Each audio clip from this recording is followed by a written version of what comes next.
Los gobiernos de casi todos los países han respaldado sus discursos y estrategias contra el coronavirus en las políticas de la Organización Mundial de la Salud.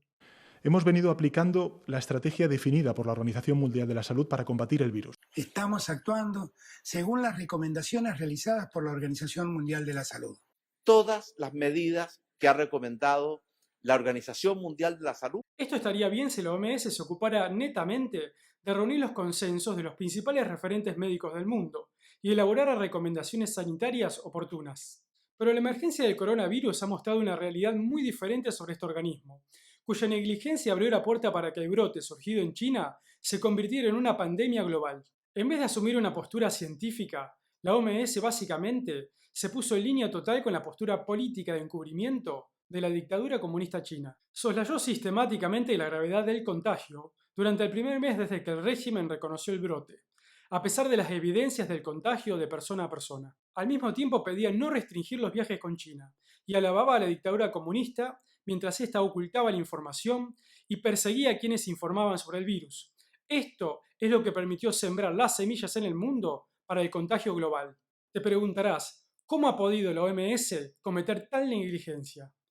La respuesta está en el trasfondo de su director general y de su llegada al cargo. Tedros Adhanom Ghebreyesus, exfuncionario de salud del régimen dictatorial comunista de Etiopía, ganó la elección de la OMS en 2017, en medio de acusaciones de haber disfrazado 3 epidemias de cólera bajo la clasificación de diarrea aguda por agua. De hecho, la elección se dio mientras decenas de etíopes protestaban contra Tedros frente a la sede de la ONU en Ginebra, denunciando su complicidad en el grave historial de derechos humanos del régimen del que formaba parte.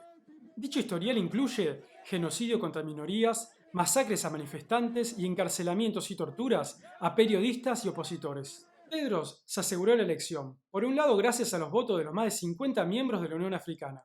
La mitad de estos países sufren de dictaduras violentas y prácticamente la otra mitad tienen amplias violaciones a los derechos humanos y libertades restringidas. Pero esos votos aún no alcanzaban. Según informes periodísticos de Washington Post, Sunday Times, entre otros, lo que le dio a Tedros la victoria fue el incansable lobby del régimen comunista chino. La columnista Frida Gittys escribió al respecto en el Washington Post. La victoria de Tedros también fue una victoria para Beijing, cuyo líder Xi Jinping ha hecho público su objetivo de flexionar los músculos de China en el mundo. A poco de asumir, Tedros nombró a uno de los dictadores más crueles de la actualidad, Robert Mugabe de Zimbabue, como embajador de buena voluntad de la OMS. La designación produjo un escándalo y debió dar marcha atrás unos meses después. Dicho nombramiento sin sentido solo puede entenderse como una devolución al régimen chino, que tiene como aliado al dictador de Zimbabue en su cruzada por hacerse de los recursos minerales de África. En el mismo afán de complacer al régimen chino, la OMS nunca invitó a Taiwán a participar de las reuniones durante el mandato de Tedros. Pero ¿cómo es que Tedros está tan atado al régimen chino? China es el principal socio económico de Etiopía y es el eje de la ambiciosa nueva ruta de la seda, que planea el régimen chino en su paso por África hacia Europa.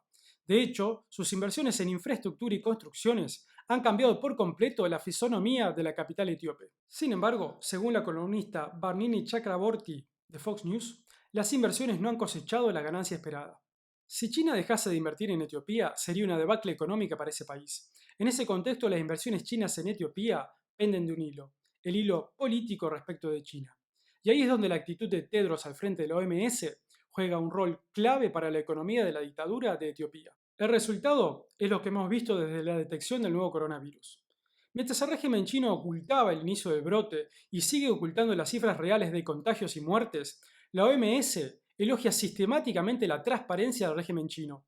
Cuando Taiwán advertía sobre la transmisión del virus de persona a persona, la OMS reclamaba a los países no restringir los vuelos comerciales con China ni el intercambio comercial, permitiendo que el virus se difundiera por el mundo durante todo el mes de enero. Mientras el virus era detectado en varios países, la OMS se negó a declararlo pandemia hasta el 10 de marzo, retrasando medidas que hubieran podido salvar a miles de vidas. Por eso, solo los países que no esperaron a la OMS, como Taiwán, tuvieron resultados positivos en la contención del virus sin necesidad de declarar la cuarentena. El régimen chino provocó la expansión del brote en su territorio al ocultar la información, pero además le quitó al mundo su línea de defensa al corromper y manipular a la Organización Mundial de la Salud. Esta es la razón por la cual el virus se expandió en el mundo entero y sigue provocando las muertes y desastres económicos que tenemos hoy en día.